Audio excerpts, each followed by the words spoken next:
हे भगवान, इस मनहूस ने पोती की जगह पोती को पैदा कर दिया। अरे हम वैसे ही गरीब हैं, अब बड़ी होने के बाद इसका दहेज कहाँ से देंगे। कल मुही को इतने महीनों प्यार किया, सेवा की, अच्छा अच्छा खाना खिलाया, केसर का दूध तक पिलाया, और इसने एक पोता भी नहीं दिया। मैं अब इस मनहूस की बिल्कुल भी शक्ल नहीं देखना चाहती। विकास बेटा, इसे घर से निकाल दे। सही बोला माँ आपने, मेरी भी इतनी सारी उम्मीदें तोड़ दी। अब मैं क्या मुंह दिखाऊंगा सबको। एक तो गरीब, ऊपर से इसकी हरकतें। चलो इस लड़की को लेकर तुरंत निकलो यहाँ से। विक्रम, विक्रम आप ये क्या कह रहे हैं? मैं हमारी छोटी सी बच्ची को लेकर कहाँ जाऊंगी?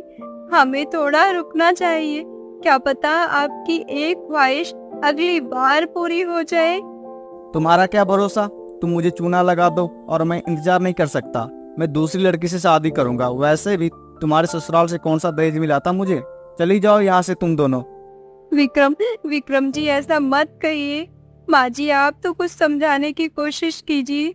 मेरी बेटी छोटी सी है, मैं कहाँ जाऊंगी? आप ही मेरा सहारा है। सही कह रहा है मेरा बेटा। तू जैसी मनहूस को अब इस घर में बिल्कुल नहीं रख सकते। चल निकल जा अपनी बेटी को लेकर यहाँ से। अरे आपकी इतनी प्यारी पोती है, फिर भी आप मुझे घर से बेघर कर रही है। जरा इस मासूम को देखिए। मेरा दिल ना तो इसकी शक्ल देखकर पिघलेगा और न तेरी बातें सुनकर।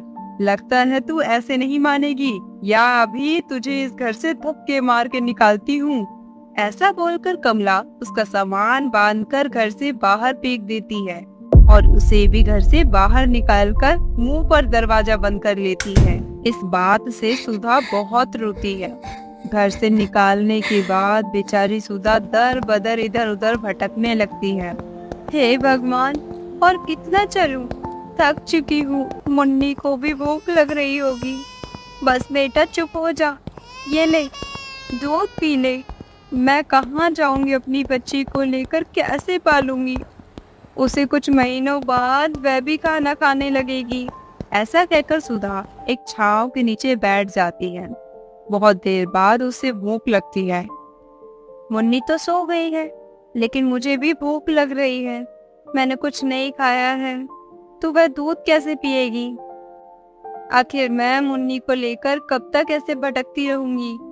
इतना कहने के बाद सुधा बहुत चलती है और एक मंदिर के बाहर भंडारा बांटते हुए देखती है, तो उसी से ही पेट भर लेती है। लेकिन 4 दिन तक वह फिर से ही ऐसी भूखी प्यासी भटकती है। तभी वह कुछ लोगों से भीख मांगने के लिए सिग्नल पर मजबूर हो जाती है। अरे भाई साहब, कुछ तो पैसे दे दीजिए। मेरी बच्ची ने और मैंने 2 दिन से कुछ नहीं खाया है। थोड़ा रहम कर दीजिए हम पर। अरे हटो, भीख मांगनी है तो कहीं और जाकर भीख मांगो। ऐसे क्यों कर रही हो? अरे तुमसे अच्छा तो वह लोग हैं जो सिग्नल पे छोटा मोटा काम करके अपना गुजारा करते हैं। देखिए मेरी मजबूरी है, आप मुझे थोड़े से पैसे दे दीजिए। ये भिखारन, हट यहाँ से। तभी वह आदमी धक्का देकर चला जाता है। तभी एक गुब्बारे बेचने वाली औरत कहती है, अरे ऐसे भीख मांगने से कुछ नहीं होगा, लोग ये जलील करेंगे। जमाना बहुत खराब है। ये अमीर लोग किसी की मजबूरी भी नहीं समझते। बेहतर होगा कोई काम कर लो, कुछ नहीं तो ये गुब्बारे ही बेच लो। मेरी तरह कुछ हद तक तो अपना पेट ही पाल लोगी। इतना कहकर श्रेया चली जाती है। तभी सुधा को उसकी बात समझ आ जाती है। उस औरत ने सही कहा था, तो ना मैं गुब्बारे बेचना शुरू कर दूं।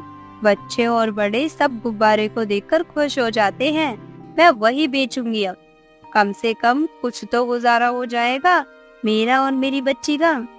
कभी सुधा दुकान पर जाकर बड़ी मिन्नतें करके उधार गुब्बारे खरीद लेती है और अपनी छोटी सी बेटी को दूध पिलाने के बाद साड़ी में बांधकर गुब्बारे बेचने लगती है। गुब्बारे ले लीजिए, गुब्बारे लीजिए, गुब्बारा 10 रुपए, एक गुब्बारा 10 रुपए का, एक गुब्बारा 10 रुपए का।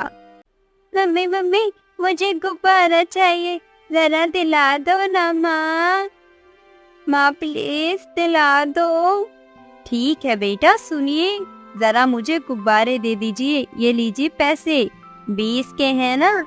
हाँ जी, 20 के ही हैं। भगवान का शुक्र है, कुछ तो कमाई हुई मेरी। गुब्बारे लीजिए, गुब्बारे। सुधा को गुब्बारे बेचते हुए 15 दिन हो जाते हैं। ना तो वह अपनी बेटी का ठीक से पेट पाल पाती है, ना ही अपना गुजारा कर पाती है। गुब्बारा बेचकर वह बस 100-200 कमा पाती थी। फिर एक दिन वह एक लड़की को ब्लॉग बनाते हुए देखती है।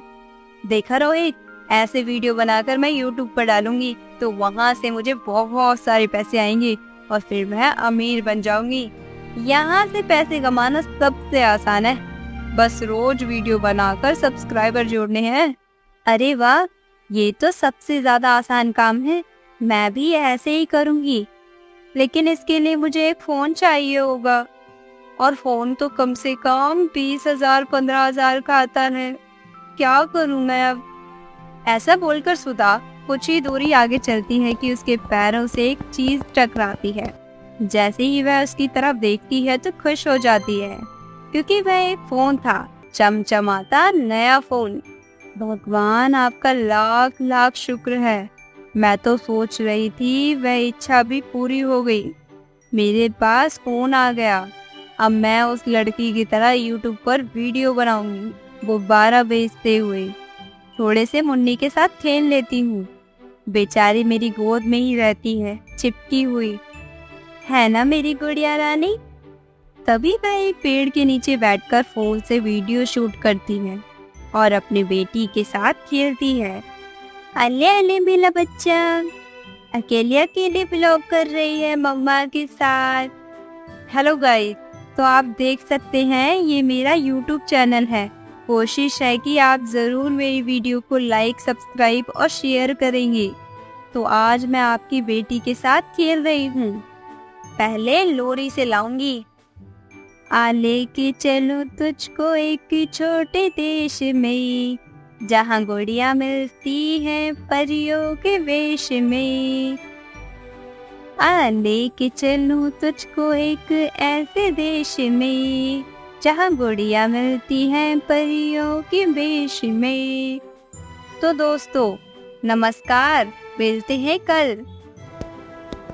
तभी वह एक पाइप के नीचे ठहर जाती है, जहाँ कुछ दिनों से वह रहती है। खाना बनाकर खाती है और वीडियो शूट करके अपनी जिंदगी के बारे में बताती है। और अगले दिन गुब्बारा बेचते हुए सेल्फी लेकर शूट करती है। हेलो गाइस, जैसा कि आप देख सकते हैं मैं आज गुब्बारे बेच रही हूँ। देखते हैं आज मेरी कितनी बोनी होगी। आइए आइए दोस्तों, मेहरबान कदरदान, मुझसे गुब्बारे ले लीजिए। गुब्बारों के रंग बिरंगे गुब्बारे ले लीजिए, सिर्फ 10 रुपए का एक गुब्बारा।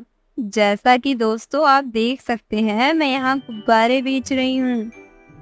जब तक के लिए शेयर और सब्सक्राइब कर दीजिए। बस मुझे आपका थोड़ा सा प्यार और सहारा बने रहिए। मेरे YouTube चैनल गुब्बारे वाली को इस तरह धीरे धीरे वह गुब्बारे बेचकर बहुत पैसे इकट्ठे कर लेती है और अपने लिए किराए का एक घर ले लेती है। तभी एक लड़का YouTube से आता है और कहता है, मैडम आपकी पहली यूट्यूब की कमाई, टेक इट। कॉन्ग्रेचुलेशंस आपके 90,000 सब्सक्राइबर के लिए। क्या सच में ये मेरे सारे सब्सक्राइबर हैं और ये मेरी पहली कमाई है? जी मैडम। ये बोलकर वह लड़का चला जाता है। ये सुनकर सुधा बहुत खुश होती है। जब लिफाफे के पैसों को खोलती है तो उसमें पूरे 50,000 होते हैं। तभी वह अपनी बेटी को कहती है, देखा मेरी मुन्नी, मैंने पूरी मेहनत और लगन के साथ ये करना चाहती थी और आज मेरे हाथ में 5 नहीं 50,000 हैं। इससे तो मैं खुद का छोटा सा मकान भी खरीद सकती हूँ, जहाँ हम दोनों बहुत अच्छे से रहेंगे।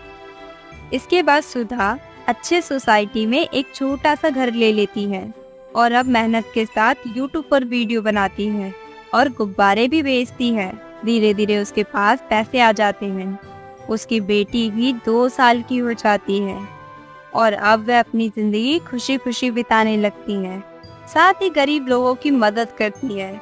इसीलिए दोस्तों कभी मुश्किल हालात में परेशान नहीं होना चाहिए।